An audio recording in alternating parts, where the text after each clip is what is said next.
Hello and welcome to another edition of UFO Video Addicts. Before I get started, I just have a real quick message.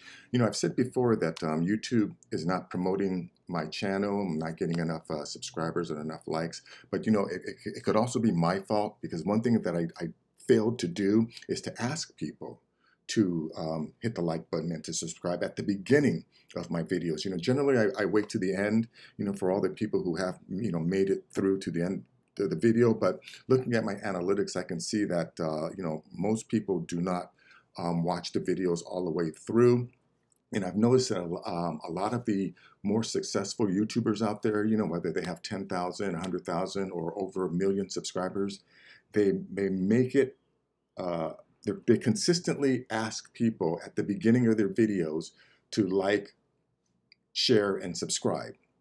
So that is something that I am now going to have to start doing, because, I want this channel to become successful. And the way you measure success as a YouTuber is the number of subscribers you have. So yeah, so in order to get my numbers up, because I've noticed, a lot of people who do watch these videos aren't subscribed. I don't know why. It doesn't take much effort to hit that subscription button. Taking into consideration the amount of time and effort that I put in to making these videos, I don't think it's too much to ask people, to just hit the like button or to subscribe. And in fact, with this video here, this is actually going to be the 4th time I'm attempting to make this video. I was having some issues with my audio using StreamYard, so I ended up finding another screen capture software. So I'm going to give this a shot. So hopefully, yeah, this is my 4th time. Hopefully this time it's going to work. But anyways, yeah, so let me get into this. This video here is something that I've definitely shown before, but like I said, I always get new viewers, so some people have not seen this video. If you've already seen it, you can just easily fast forward through it, but I wanted to show this video again because I came across this. Someone had actually enhanced this video using AI software. So yeah, I want to take a look at it in its enhanced version. I also got this video here from TikTok. This guy here is calling this a dark watcher. Of course, he thinks that this is a Bigfoot. I don't know. Could be just a big dude standing on top of a hill. But of course, I'll leave the link in the description so you can watch it and make your own determinations. Now, this video here, it's long. It's 4 minutes, 49 seconds long, and I'm going to try and play the whole thing since it's a Twitter. I don't think I'll get hit with any copyright violations. But this is from Stephen Greer's recent disclosure project. I think this is his like 3rd disclosure project, and I'm actually in the middle of watching the entire thing. But yeah, Stephen Greer, regardless of what he has done for the UFO community with his disclosure project in 2001, he's kind of taken a different path, where he claims that the Tic Tac UFO that we have those videos of are, it's created by Lockheed Martin, and he's seen the Tic Tacs being used by drug smugglers. And he also says how, that there aren't any malevolent aliens out there, which is nonsense, because, I'll show you in one of my videos that, yeah, there are some bad aliens out there. Yeah, but this guy, anyways, this guy here was worked at a facility in the Antarctic, and he was like a fireman, head fireman or something like that. So he had access to more information than the other employees at the facility. And what he ended up finding out is that that the facility is not what they claim it to be. They say that it's being used to measure neutrinos, but with the military, that there's always a cover story, right? And yeah, and he believes that this facility is actually some kind of weapons system used to create earthquakes, and also a communication device that's able to communicate with crafts that are moving at faster than light speed. Yeah, so anyways, we'll take a look at that. And yeah, I got this video here about this place, AUTEC, Navy base. Same thing. They claim that it's a facility used to test advanced underwater machinery or devices. But again, I think that's just a cover story. I think, based on its location here in Puerto Rico near the Bermuda Triangle, that it might actually be being used to measure or to monitor our advanced underwater neighbors. Also got this video here about these families that were having a get-together, and they were attacked by three of these creatures. That, you know, he says they were like 3 feet tall, floating, and they had some kind of a electromagnetic field protecting them because they were trying to shoot at him, but the bullets could never reach them. Look at that. And yeah, and here is this video from John Lear. Now, you know what he, yeah, this is John Lear being interviewed by George Knapp. You can see, yeah, how young George Knapp looked, and this is from the 1990s. And he basically repeats, or he tells the same, reveals the same information that this UFO whistleblower, David Bruce, whatever his name is, that just recently came out on that News Nation interview with Ross Coulthart, you know, talking about crash saucers, how, you know, some of the aliens are abducting people, and that, you know, that they're all not necessarily good, that they have been involved in the deaths of humans. So yeah, to the people, yeah, I understand that there's still people out there who are, you know, waiting for disclosure, who think that disclosure is going to be an event. You know, when I, as well as people like Lou Elizondo, and, you know, and some of these other whistleblowers have said, no, you know, that's never going to happen. There's never going to be a day where, you know, a leader of a country comes out and says, yeah, we're not alone in the universe, let alone, you know, not alone on this planet. That the whole idea of disclosure is a process. And, you know, I believe that, you know, this process started when they released the Roswell information. And, you know, and John Lear even says it, you know, that, yeah, that it is being engineered, that there's a plan to slowly release more and more information so that people get used to the idea that we aren't the only sentient beings in the universe. Again, like I said, you know, let alone on this planet. So look at that. I got this video here. You know, I recently put up a video about Cardinal Corrado Balducci talking about how, you know, that there are aliens out there, and, you know, they were most likely created by the same God that created us, so that there are brothers.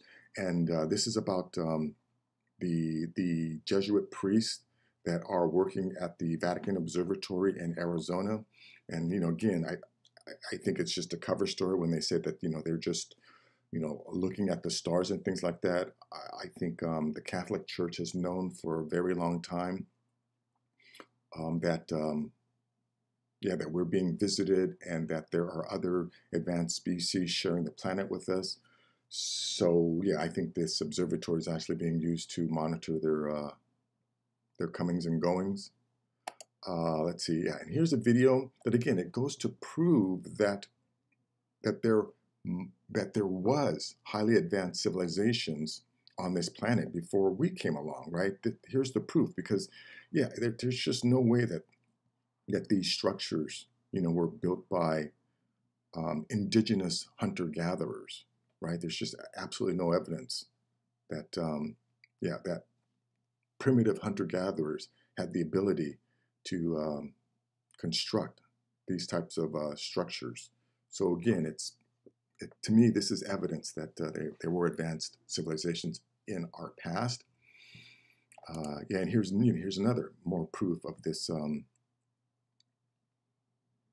evidence that there were advanced civilizations or advanced species that occupied the planet in the past. Because yeah, these structures here that they're showing, it's impossible to build something like this using hand tools or, you know, primitive tools using rocks or something like that. You can see in some of these shots how the walls reflect light, you know, which means that they were cut with incredible precision.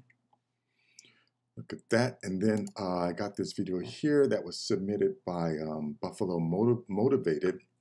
He actually sent this to my Twitter. And it's, again, and this is about these humans who went through through the same type of mutilation that we find some of our cows.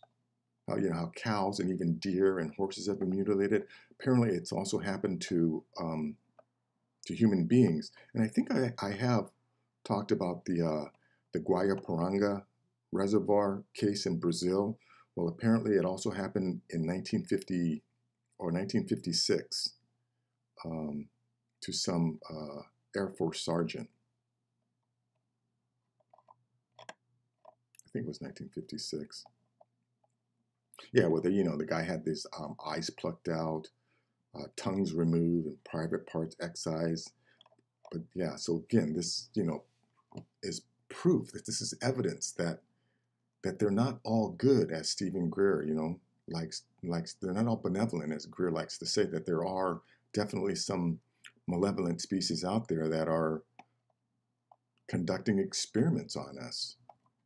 But anyways, we'll take a look at that. So let's go to this one here. Yeah, now I don't want to play this video here because I'll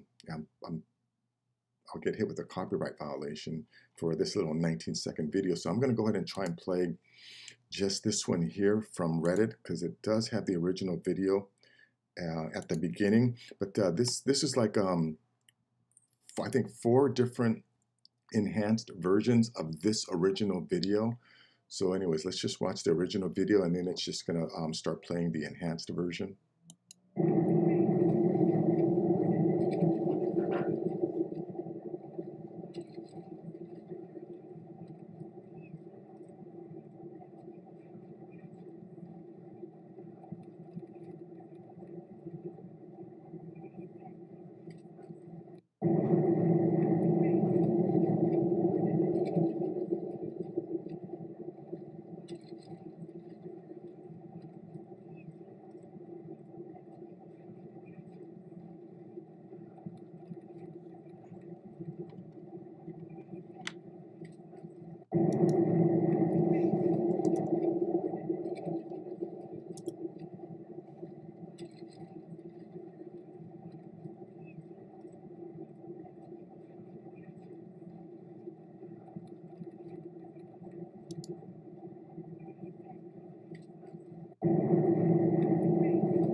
Yeah, now, I want to say that I'm pretty positive with today's technology and digital software that something like this could most likely be recreated and look pretty real.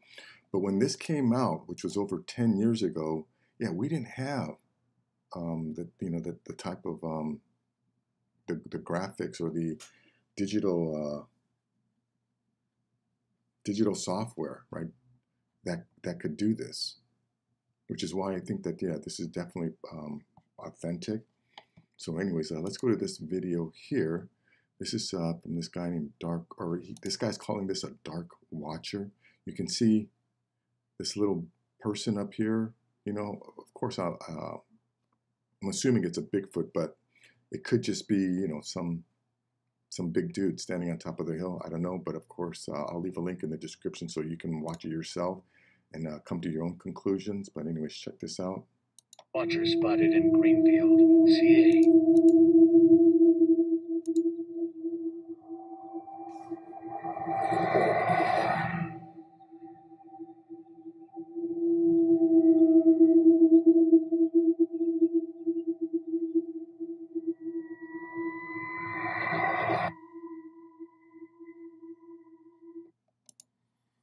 I don't know. What do you think? Does that? Do you think that's a human being or a Bigfoot? Anyways, let's go on to this next video. Okay, now this is a long video, 4 minutes, 49 seconds long. I'm going to go ahead and play the whole thing because I think what he has to say is very important. So check this out. I'm very happy that you're giving me this attention and this information attention because it needs to get out to the world. I will start, since we have to be brief. I have already given all pertinent information and supporting documentation to the Senate Intelligence Committee and Arrow. They informed me that all of my information will be recorded for public record and shared with Congress. It is that important. In 2010, I was selected to go down to the South Pole Station in Antarctica for an entire year by Raytheon Polar Services as an employee of a third-party contractor for the National Science Foundation. I function in a dual-role capacity as a tradesman and a firefighter. My responsibilities required me to be more informed than most of my crew and offered me complete access to the facilities. What I learned from this unique experience needs to be shared with the entire world. The technology at the South Pole Station certainly can do what it is presented as its primary purposes, and unfortunately, much more. The Ice Cube Neutrino Detector is presented as a passive listening device for the purposes of the science as presented. But I'm going to skip right through the chase, folks. I have provided documentation that proves that the 5,160, what they call DOMs, that are embedded in the ice can actually transmit at 2,047 volts each. That gives us a long list of things to consider. It is effectively a multifaceted directed energy weapons platform that I will list rapidly a few things that it can do. Vehicle detection. We're learning that these off-world craft, on-world craft, ours or other nations, are also emitting neutrinos. So this makes the South Pole Station effectively an air traffic control station for this new level of equipment that nobody's discussing. In addition to the ability to detect neutrinos and the exotic vehicles, I have provided documentation that shows that this is also a system for faster than light communications. In the past, Gary McKinnon has hacked NASA, found the off-world fleet, the list of captains, and it's apparent that if we have faster than light vehicles moving throughout the system, we're going to need faster than light communications. This is that facility. Unfortunately, I have other bad news. The season that I was there, 2010 to 2011, we converted from construction to operations and maintenance in both the elevated station and the detector array. Unfortunately, when they first fired it up, that was when we had the earthquakes in Christchurch, New Zealand. There was 2 incidental shots before they were able to target it correctly. This is an earthquake generating device as well. This is the weapons of war that we have to deal with now and what Raytheon's hiding. There's an ELF system at the South Pole Station that when I arrived, I was told it was off, dismantled, and completely defunct. In my work, I will rapidly just tell you, I had to figure out the circuitry for certain other repairs, and I found that this system is in fact completely energized, up and running, and being utilized with the other systems for nefarious purposes as well. The Atmospheric Research Observatory is in what we call the clean air sector. I witnessed myself a very powerful green laser shooting out of the top of this facility into the cosmos. This, I believe, is a secondary form of long-range communications and or a defense system. I am not saying that we need to be scared of anything that's out there, but please understand the military-industrial complex is happy to invest all of your money in alleviating their fears. A question of power comes into play for all of these facilities that are present. I assure you, I knew what was going on. I knew the load demands of the facility, and all of these new items exceed the demand for the systems that I was presented. I am doing due diligence and research. I believe there is either a secondary power supply there that is either nuclear, that was there prior to the start of the Antarctic Treaty, which prohibits such things, and or that there is some sort of exotic power supply system there that just is not in the verbiage of the treaty, so it negates the responsibility to the parties involved.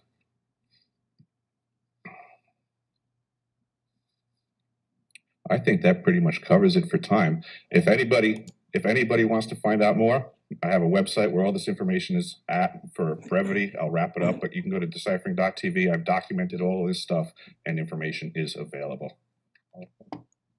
Yeah, I just want to talk about, he mentioned Gary McKinnon, who hacked into the NASA computers and discovered that we have what he termed non-terrestrial officers who were in charge of these quote-unquote ships that he couldn't find listed in any of our inventory, any of the Navy's or the military's inventory. So yeah, so he believes that that we do have some spacecraft out there.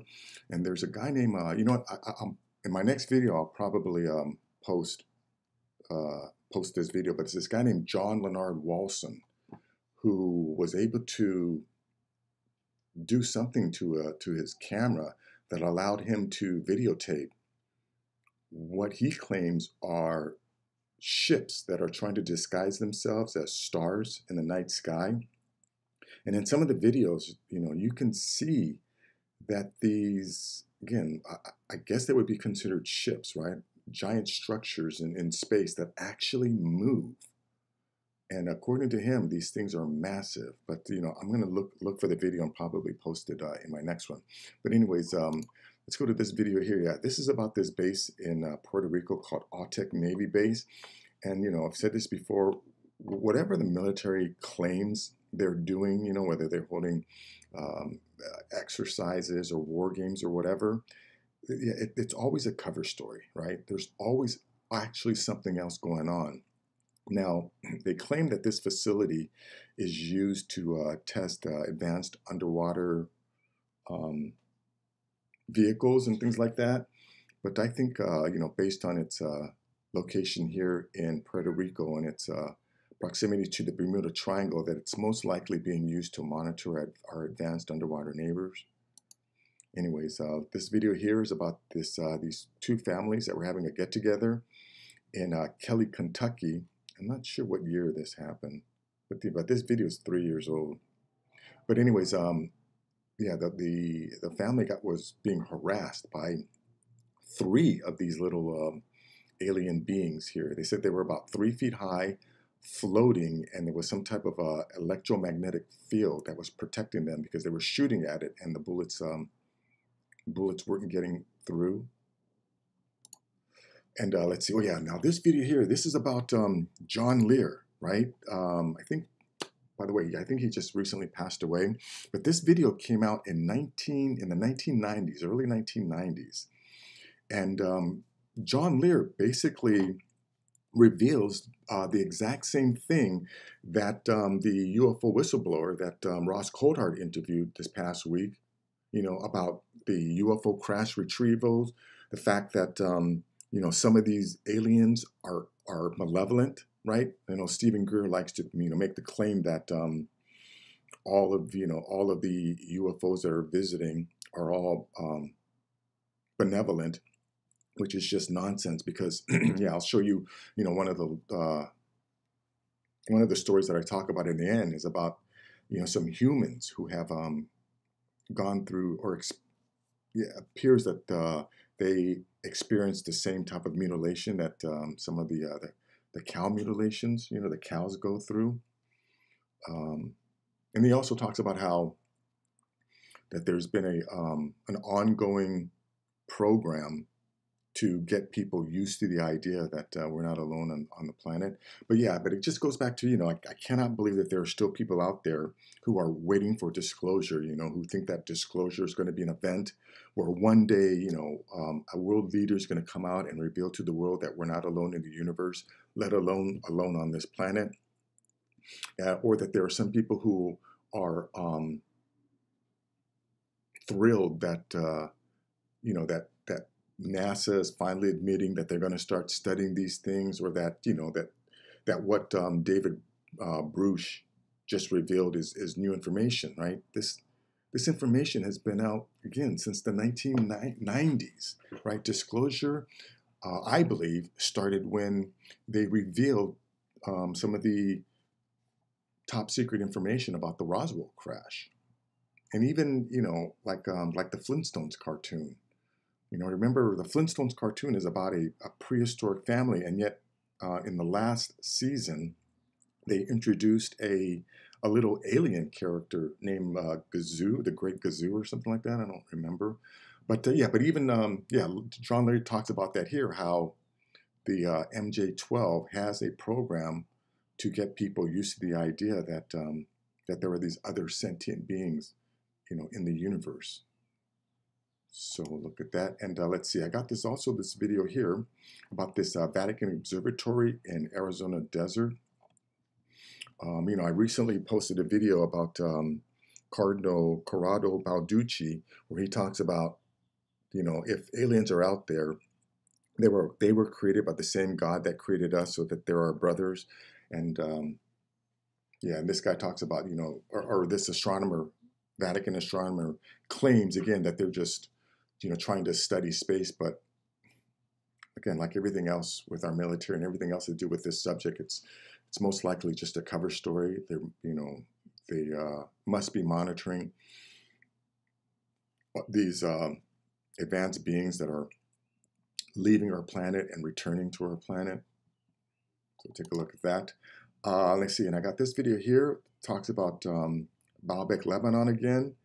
And again, this is proof, right, that there were advanced civilizations in the past, because these structures could not have been built by simple, indigenous hunter-gatherers, right? There's just absolutely no evidence that primitive hunter-gatherers had the capability of building structures like this, right? And yeah, or even moving giant blocks of stones. I think this is either the temple of, I think this is the temple of Bacchus or the temple of Jupiter or something like that. But yeah, but whoever built these things, obviously had advanced engineering, advanced architectural skills to be able to construct these, and also, to move these giant blocks of stone. Where is this? Yeah, look at these.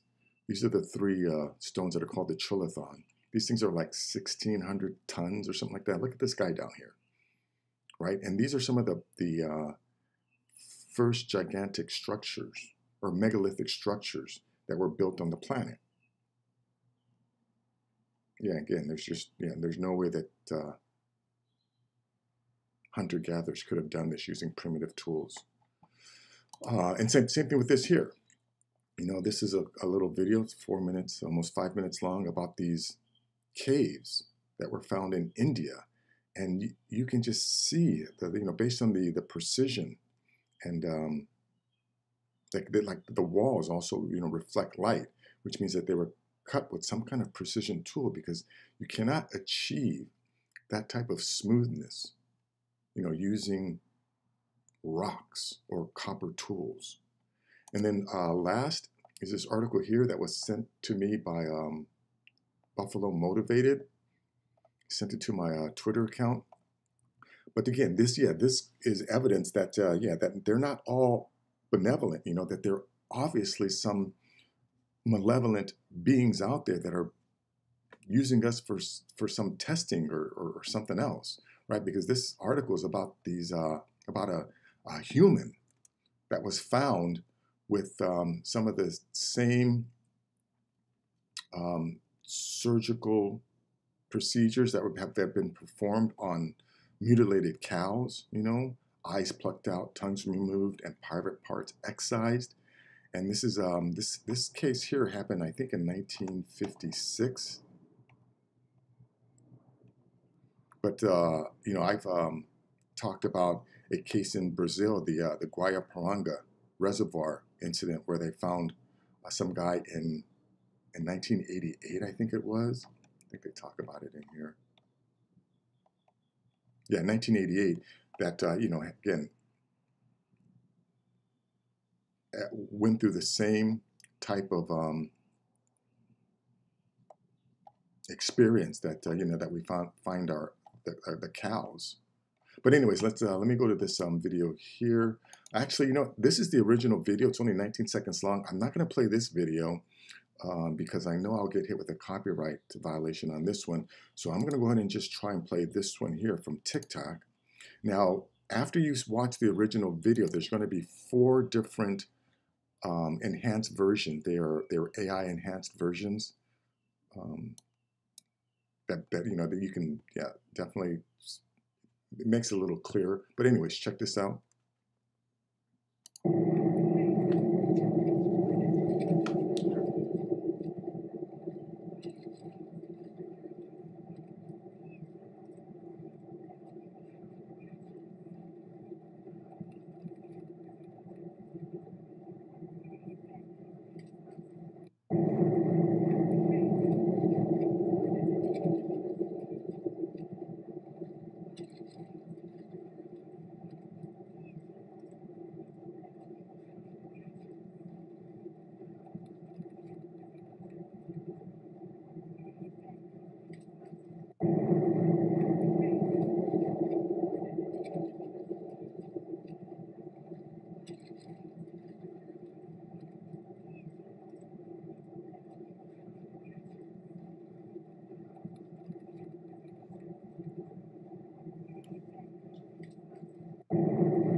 Yeah, I'm pretty sure that with today's technology and software, something like this could be recreated and look authentic.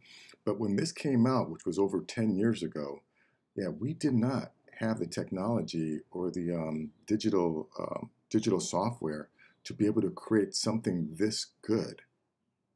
So yeah, which is why I think that this is a authentic video. But anyways, a link will be in the description. Let's take a look at this one here. This is some guy who thinks that he's calling it a dark watcher, but obviously it's most likely a Bigfoot. I mean, I have no idea whether this is a Bigfoot or just some big dude standing on top of a hill. But anyways, check this out. Watcher spotted in Greenfield, CA.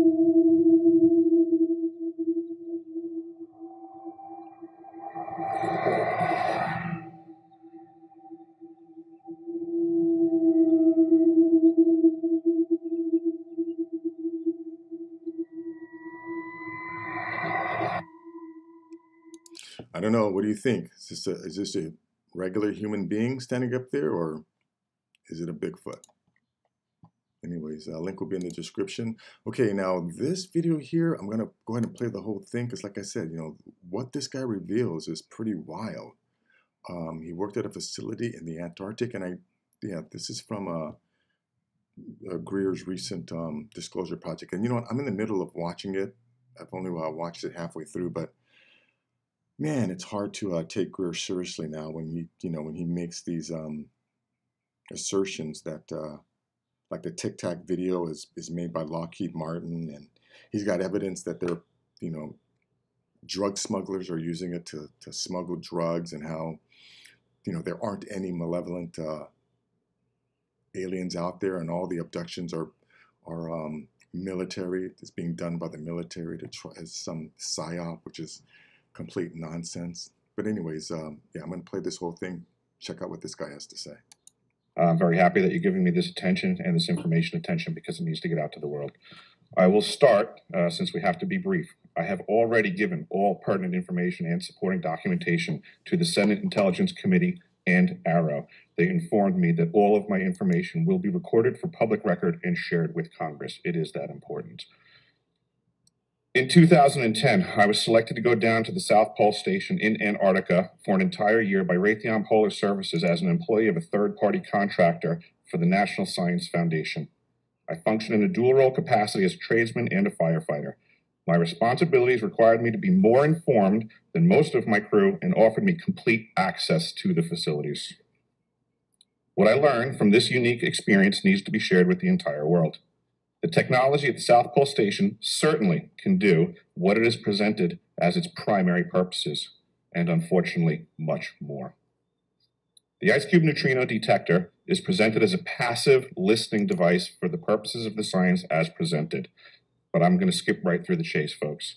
I have provided documentation that proves that the 5,160, what they call DOMs, that are embedded in the ice can actually transmit at 2,047 volts each. That gives us a long list of things to consider. It is effectively a multifaceted directed energy weapons platform that I will list rapidly a few things that it can do. Vehicle detection. We're learning that these off-world craft, on-world craft, ours or other nations, are also emitting neutrinos. So this makes the South Pole Station effectively an air traffic control station for this new level of equipment that nobody's discussing. In addition to the ability to detect neutrinos and the exotic vehicles, I have provided documentation that shows that this is also a system for faster than light communications. In the past, Gary McKinnon has hacked NASA, found the off-world fleet, the list of captains, and it's apparent that if we have faster than light vehicles moving throughout the system, we're going to need faster than light communications. This is that facility. Unfortunately, I have other bad news.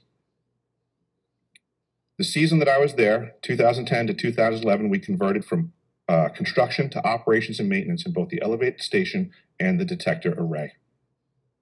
Unfortunately, when they first fired it up, that was when we had the earthquakes in Christchurch, New Zealand. There was 2 incidental shots before they were able to target it correctly. This is an earthquake generating device as well. This is the weapons of war that we have to deal with now and what Raytheon's hiding. There's an ELF system at the South Pole Station that when I arrived, I was told it was off, dismantled, and completely defunct. In my work, I will rapidly just tell you, I had to figure out the circuitry for certain other repairs, and I found that this system is in fact completely energized, up and running, and being utilized with the other systems for nefarious purposes as well. The Atmospheric Research Observatory is in what we call the clean air sector. I witnessed myself a very powerful green laser shooting out of the top of this facility into the cosmos.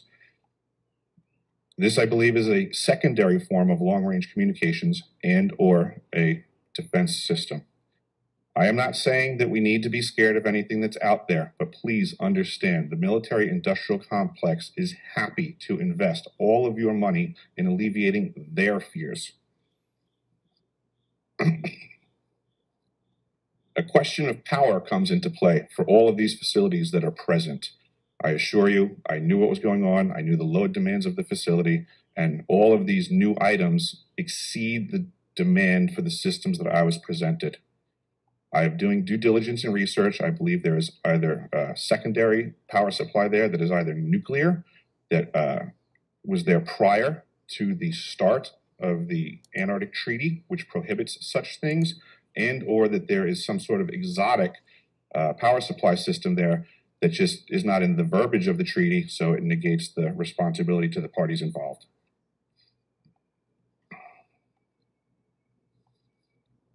I think that pretty much covers it for time. If anybody wants to find out more, I have a website where all this information is at. For brevity, I'll wrap it up, but you can go to deciphering.tv. I've documented all of this stuff, and information is available. Yeah, I just want to mention about when he mentioned Gary McKinnon and these off-world fleets and how he found a list of non-terrestrial officers who were in charge of ships that he could not find anywhere in the Navy's inventory. So yeah, it's most likely we do have spacecraft, cruising around our solar system. And I want to mention, I think I will try and put a video about this up, but there's a guy out there named John Leonard Watson.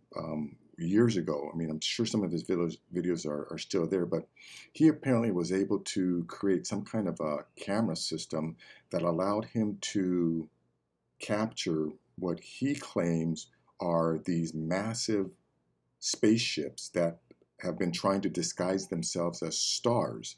And in some of the videos, you can actually see these. I don't know if they're ships or they're structures, but in some of the videos, you can see these things are moving and changing shape. It's pretty wild. But anyways, let's go to this other video here. Yeah, now this is one of these facilities, where it's called AUTEC Navy Base. It's in Puerto Rico, where they claim it's a testing facility for advanced underwater vehicles. But I don't believe that. Again, that's just a cover story, right?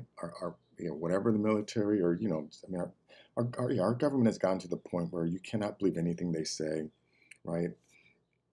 I've said this before. There isn't a single government agency that actually works for the benefit of people. Whatever their mandates were to protect the public, they've all been captured by corporations. I'm sure you've heard of the term corporate capture. But again, every single one of our federal agencies has been captured by corporations, so that their only purpose is to make sure corporations get whatever they want.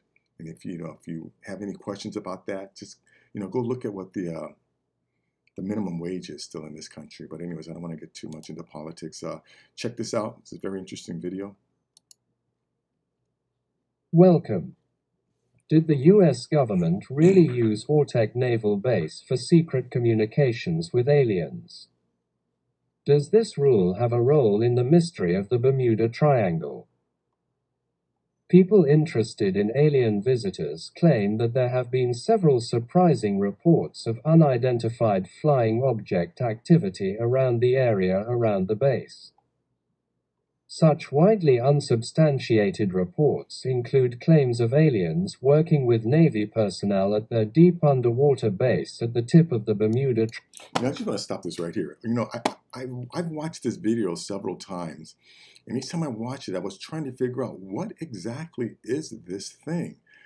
But looking at it now, it's either the back of a whale or a rock, right? And yeah, so this little sensing sensor, they must have placed it on the back of a whale or a rock. I don't know. What do you think?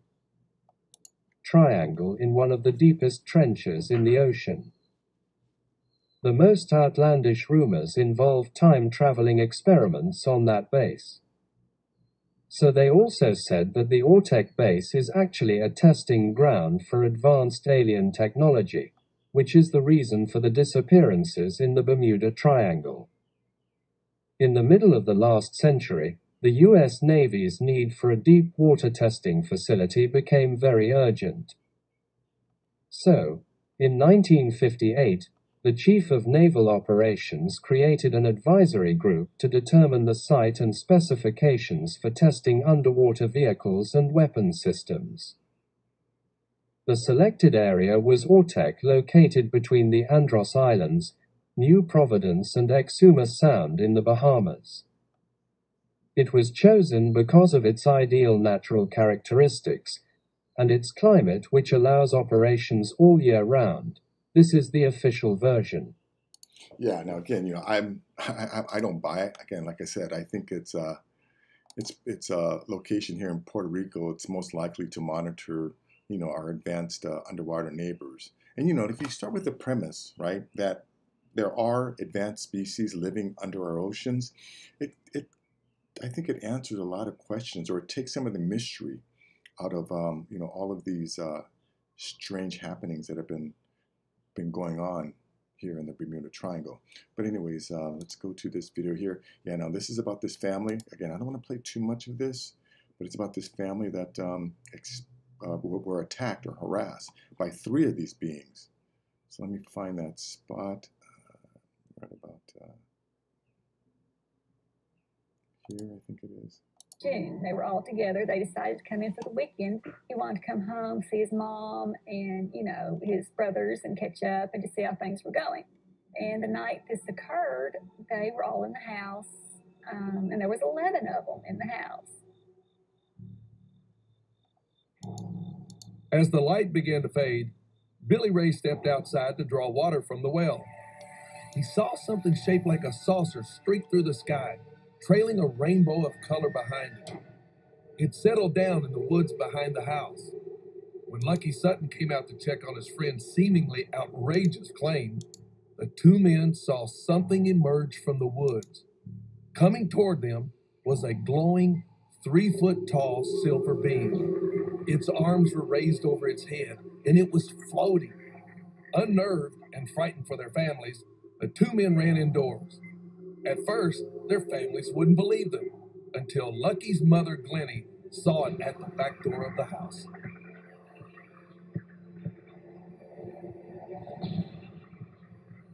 Well, that was it. The fight was on. And so they started shooting, and they had a battle from the time it started till about 11:30 that night, until they finally got a clearing where they could run to Hopkinsville and get help. Yeah, you know, one thing about humans, right? To the species, to the advanced species that don't have the ability to manipulate our minds, I think, yeah, we are a dangerous species, right? Because yeah, especially Americans, right? We shoot first, ask questions later. But anyways, a link to that will be in the descriptions. Yeah, now this is, again, like I said, this is a very interesting video. This came out in 1990, and the stuff that John Lear talks about is basically the same information that David Broche, that UFO whistleblower, reveals. But this came out in 1990, right, over 30 years ago. So yeah, disclosure has been happening for a long time. It's just a lot of people just have not been paying attention. But anyways, check this out. As I was by some of the latest research in the field of UFOs. There is so much to talk about, however, we were unable to fit it all into one program, so my guest again this week is UFO researcher, former state Senate candidate, and award-winning pilot John Lear. Mr. Lear, nice to have you here again. Always a pleasure to be here, George. To begin with, we have this concept of the people from other planets as little green men. Are they green from what you know? Are they all the same, or we got different kinds of them? George, there's at least 70 different species, and probably more. Yeah, remember, there's the video I posted with Clifford Stone, who claimed that our government is aware of 57 different species, and now John Lear is saying 70. But I wonder if he got it mixed up, because Clifford Stone says that that our government is aware of 57 different species and 70 different types of craft, and I wonder if John Lear is conflating the 70. But anyways. But yes, as odd as it sounds, there are little green men. That's not the ones we usually see, though. We see the little gray ones. They're about 4.5 feet tall. We see the ones that are called the Nordics. They're about 7 feet tall, look like us, but they're invariably blonde hair and blue-eyed. They're one of the species that we have on ice. One of their crashes we recovered.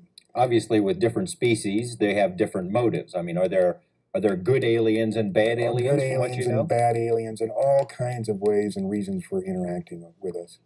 And what are some of the reasons? Why would they be here? Genetic experiments, trying to. There's a misconception here. People think that our space brothers would bring us, good things and teach us how to get rid of all our diseases. And if you stop and think about it, that may not be the best thing, because if you had a society without any disease and everybody starts living 150 years, that creates a lot of problems.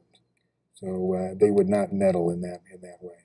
You believe, in part, that the movies E.T., Close Encounters of the Third Kind, were not entirely just the creative products of some Hollywood director, that maybe there's more to that. Why don't you explain? They were carefully guided by representatives from MJ-12, who is this organization that is in charge of the cover-up, in order to get us ready for the release of the information that there are indeed aliens. And in both those movies, they used small little creatures and in order to get us ready for this release of information. To prepare us that the idea of benevolent aliens from outer space are going to help us out. Unfortunately, they're not so benevolent. So they made probably one of the most disastrous mistakes when E.T. was put out.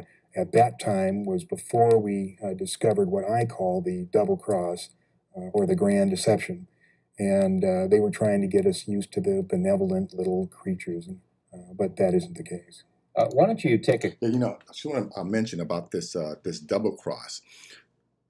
There's some actual documentation out there that indicates that I think it was Eisenhower entered into a treaty with one of these species where, in exchange for some of their advanced alien technology, our government has allowed them to, kidnap and do research on U.S. citizens. And I think, again, that's probably one of the reasons why our government is reluctant to reveal or to, actually disclose. And, if anyone who's been following the David Paulides' Missing 411 series, it's obvious, based on, the countless numbers of cases that he's researched, that something is going on, right? People are coming up missing in our national parks and forests, and for whatever reason, they don't want to keep track of it. And if anyone does try to find out, that they're given a hard time trying to get that information. But anyways. A couple of minutes. Now, you've done as much research on UFOs as just about anyone, I'd imagine. And if you haven't done it, you know people who have. Where did it all start, and how have we put this picture together of where they came from and why they're here? Well, the whole thing started in July 2nd, 1947. That was the first crash. First crash of an alien spaceship. Of an alien spaceship. July 6th is when they recovered it and sent it to Wright-Patterson Air Force Base. July 7th is when they held the press conference and told the people it was a weather balloon, which the press bought hook, line, and sinker. September of that year, President Truman established MJ-12, and the purpose of that was to study the saucers and cover up the existence of UFOs. Yeah, let me just stop this right here. I don't want to play too much more of this, but like I said, later on he goes into explaining how, that there has been a program to get people used to the idea that UFOs are here. He talks about Close Encounters of the Third Kind and ET, that they're trying to paint the picture of these aliens as being benevolent, when again there's too many cases to show that that's not necessarily the case. But anyways, this video here, this is following up on the video that I recently posted about our Cardinal Corrado Balducci, where he reveals that according to the Vatican Church, that if there are aliens out there, that they were most likely created by the same God that created us, and so they're our brothers. But this is about the this video here is about the telescopes in the Arizona desert, and this woman asks, are they looking for aliens and things like that, and and the priestess response is pretty interesting. And he said the Roman Catholic Church is also interested in what lies beyond our universe. Indeed, the Vatican has its own observatory in Rome. But Jesuit astronomers are also looking to the heavens in Mount Graham, Arizona. There lies 3 very powerful telescopes. The Vatican's astronomical institution dates back to at least 1891, and it's already given us breakthroughs, like the first photographic proof of the green flash at sunset. Well, to speak more about the Vatican's space activity, I'm joined by the head of the Vatican Observatory, Brother Consul Manio. Thank you very much indeed for joining us. It's a delight to be here. So what exactly are Jesuit astronomers looking for, and does the Catholic Church actually believe or is even open to the idea of the existence of extraterrestrial intelligence?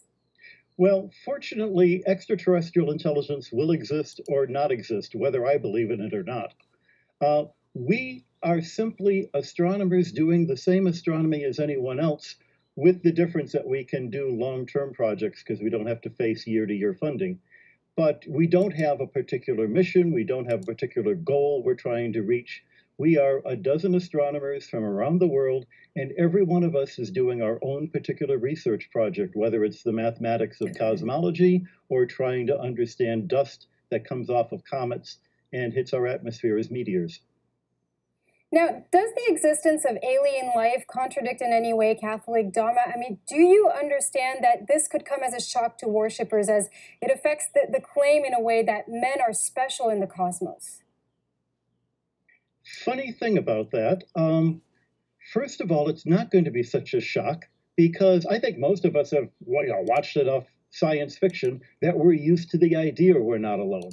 There was a survey. Yeah, did you hear what he just said, right? That we're used to the idea that we're not alone because, that the programming is working, right? Most people, I think, can accept the idea that there are other alien beings out there. I think what's going to be the most troubling, though, is coming to the realization that they're not visitors, right? Or most of them are not visitors. I think the majority are these advanced beings that share the planet with us. Done by the Center for Theology and the Natural Sciences that showed that 90% of every religion they interviewed said finding other intelligences would not be a shock to them. I think the bigger shock really was back when they discovered human beings living in the Americas. And we've gone through that. We're ready to accept that any creature in the universe that was created by the same God who created us, is in the same kind of relationship as the rest of us. Yeah, again, and I think what some people may have trouble accepting is the fact that, we weren't necessarily created by God. Some of us, right, not all of us, some of us were created by some advanced species that arrived on the planet in the distant past. But anyways, that's as much as I'm going to play of that. Link will be in the description. This video is getting way too long now. Now this one is about this, Baalbek, Lebanon, which, again, it proves that that there were advanced civilizations in the past, because, these types of stones, based on the precision cuts, and, these things are like, this is called the trilithon, right? It's like each block of stone is like 1,600 tons. 1,600 tons, right? And if they were, going to move them in the ancient past, the only rope they could have used is hemp rope, right? And if hemp rope were strong enough to move these structures, right, all of our shipping shipping docks, right, would be using hemp rope in order to move those cargoes, to move cargo instead of a steel reinforced cable. But anyways, check this out. Problems in the present. Stones weighing as much as the largest of Baalbek would have to be lifted by 18 heavy-duty cranes today. Even the components of nearly 100 columns would require incredible convoys of specially secured heavy-duty trucks. But these stones were moved over a distance at a time when there was neither asphalt nor engines. All this gave rise to speculation. Are the stones of Baalbek also legacies of a much older culture that had advanced technologies? Who could really be behind the construction of the Temple of Baalbek? We look at today in this video. Before we get started, as always, we'd like to ask for your active participation. The temple complex of Baalbek, the Trilithon. Yeah, look at the size of these stones. Now, you know, these smaller blocks were said to have been created by the Romans, which I could believe. You know, maybe some people back then still remembered the techniques, you know, used to cut and move stones, but they forgot how to move these giant blocks of stones. And there's also some theories that these were foundation stones for a launch pad or a landing pad for some of the, you know, the ships that arrived on the planet. Now, you know, I can understand academics in the past, you know, 100 years ago, 200 years ago, or even further, who couldn't conceive of the idea that we weren't alone in the universe, or that there could be other life out there. But, you know, now, you know, with the Hubble and what was that other telescope they just put out there? But yeah, it's obvious, right, that just within our galaxy, right, there are millions of habitable planets. So would it be a stretch to think that that some advanced civilizations could have arrived on the planet in the distant past? Because like this type of building or style or structure is not found anywhere else, right? This is only here in Lebanon and in Greece, or that Mediterranean region, right? You know, there were no of the indigenous hunter-gatherer tribes that there's no evidence that they could have constructed something like this. And I've said this before, right? Whoever built these structures knew what they were doing. They had the knowledge to construct these things from the get-go, because there's absolutely no evidence in the fossil record to show that, you know, that these societies developed or progressed to a point where they could build something like this.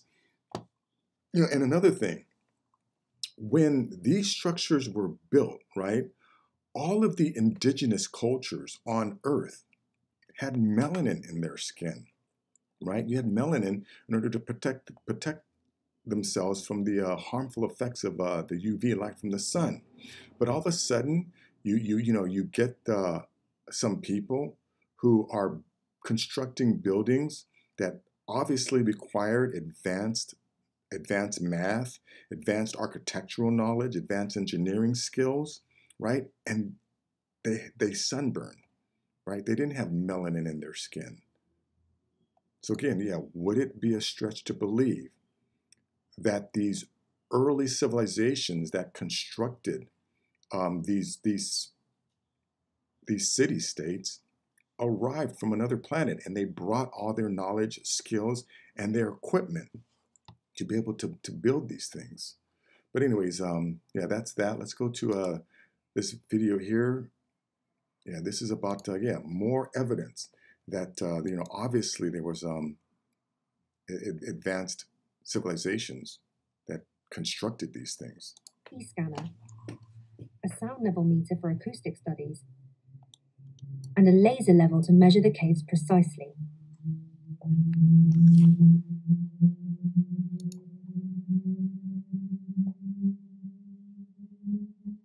images that you are about to see are the result of the 3D scans done by our laser with a rotating beam over all the surfaces.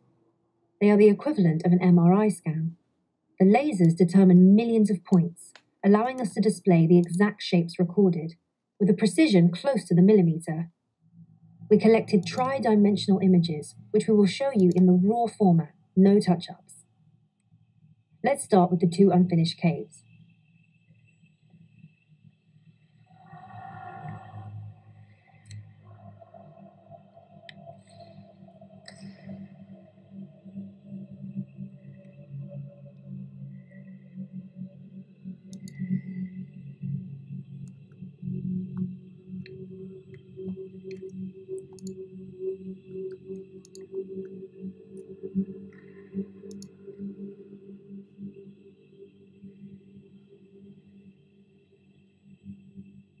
Then on to the complicated caves.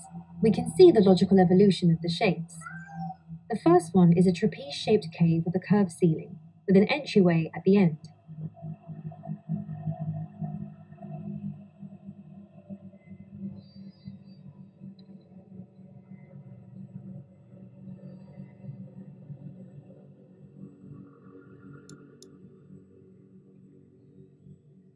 The second one is trapeze-shaped with a curved ceiling and an entryway at the side.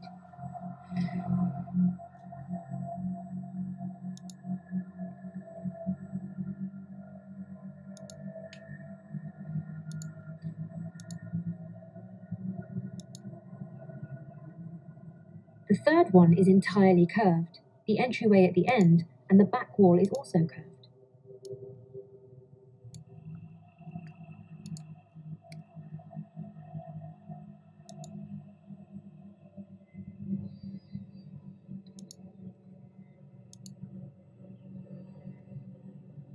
The fourth one is trapeze-shaped with a curved ceiling, entryway at the side, and curved at each of its extremities.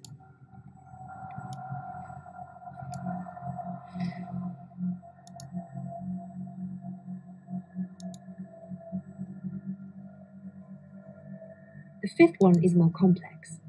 Trapeze-shaped with a curved ceiling, a conical dome cut at one end.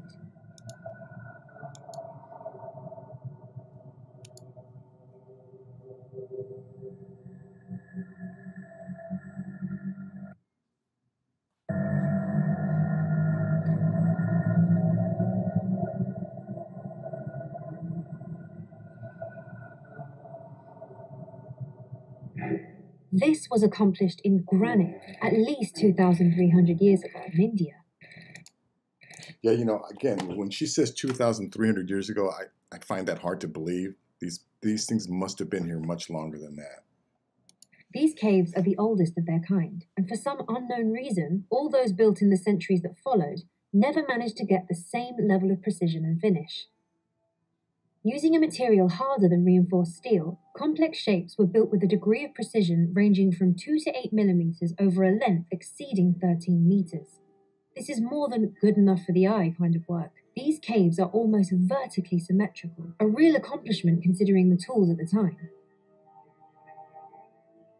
Let's put to one side the questions about the tools that constructed the caves, and let's discuss about the geometry of the shapes.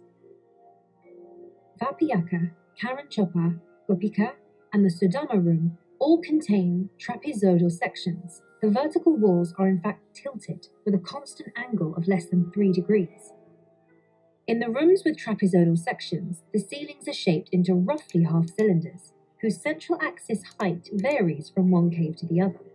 In Vapiyaka, the axis is located approximately 13 centimeters above the floor. In Karanchopa, it's approximately 1 meter 20 above the floor. In Sudama, the axis is located approximately 1 meter 13 above the floor. But in Gopika, it is more complicated, since the axis is located approximately 47 centimeters under the floor. Building an ark whose axis is located under the floor greatly complicates the taking of measurements during its construction, a requirement to verify correct curvature, meaning you wouldn't choose to make a ceiling like this unless someone specifically asked you to.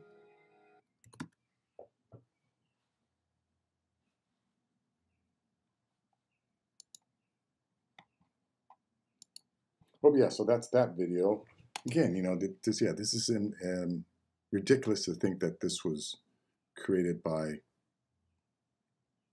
primitive hunter-gatherers.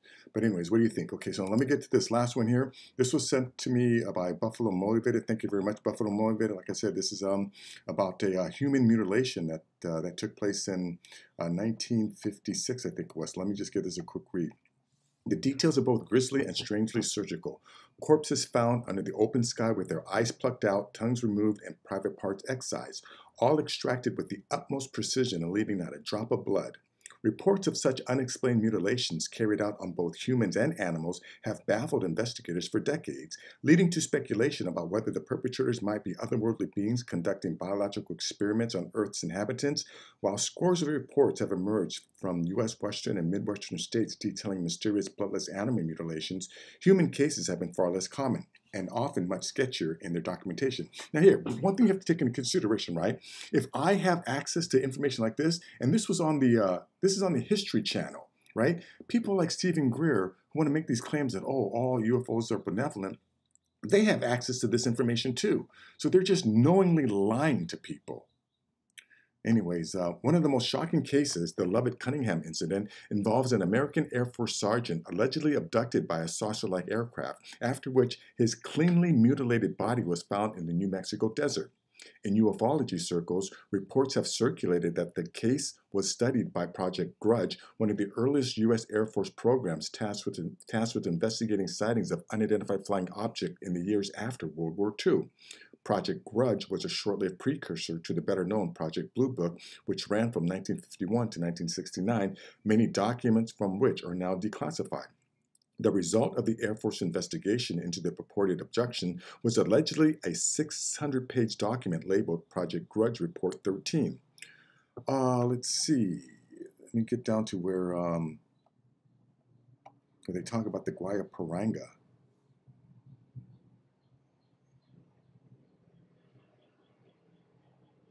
It says, both recount an alleged incident of March 1956 involving Air Force Sergeant Jonathan P. Lovett, who was assisting Major William Cunningham in the White Sands Missile Testing Grounds near Holloman Air Force Base in New Mexico. While searching for scattered debris from a recent rocket test, Cunningham was shocked when he heard a loud scream. Thinking Lovett had perhaps been bitten by a snake, English recounts Cunningham crossed the dune to aid his partner when he purportedly witnessed one of the more bizarre human extraterrestrial encounters. Instead of finding Lovett nursing a snake bite, Cunningham, according to English, recounted seeing the soldier being dragged by a long serpentine arm wrapped around his leg, connected to a silver disc hovering in the air 15 to 20 feet away. Cunningham watched, frozen in horror, as Lovett was pulled inside the craft, which then rose vertically into the sky. The major then stumbled toward his jeep and radioed for assistance. So let's see.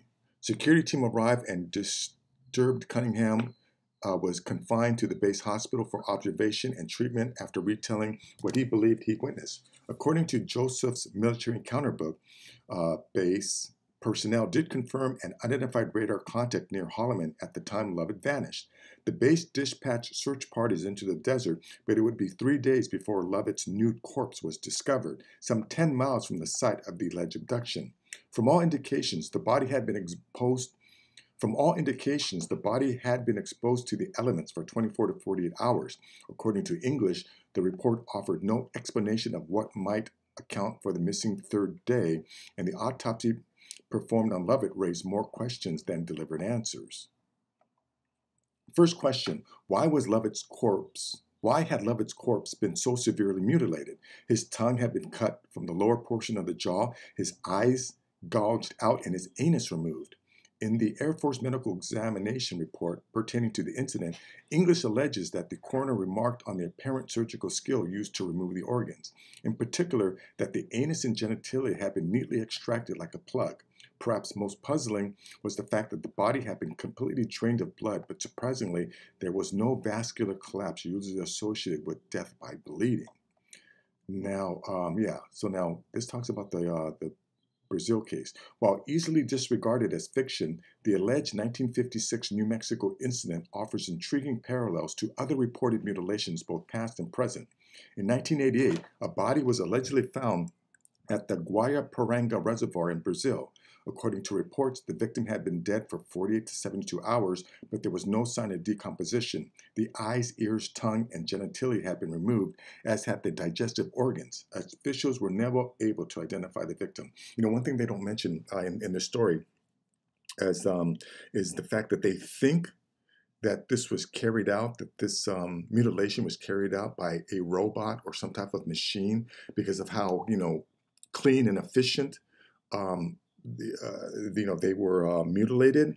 And in the Guayaporanga case, they concluded that the person was alive when he was going through this mutilation, and what actually killed him was the intense pain he had gone through.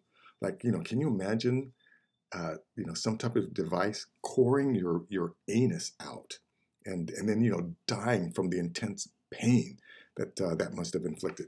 But anyways, you know, this video is getting super long. So, you know, as I said before, please, if you appreciate the time and effort that I put into this thing, and like I said, you know, this is the 4th time that I'm trying to make this. And even on this time, I've had to start and stop at least 3 times. I don't know why this video was so hard for me to make. But anyways, if you want to show appreciation for the time and effort that I, you know, put into, you know, putting these videos out for you, please, you know, leave a comment. Please like the video, and more importantly, please subscribe. Until next time, take care.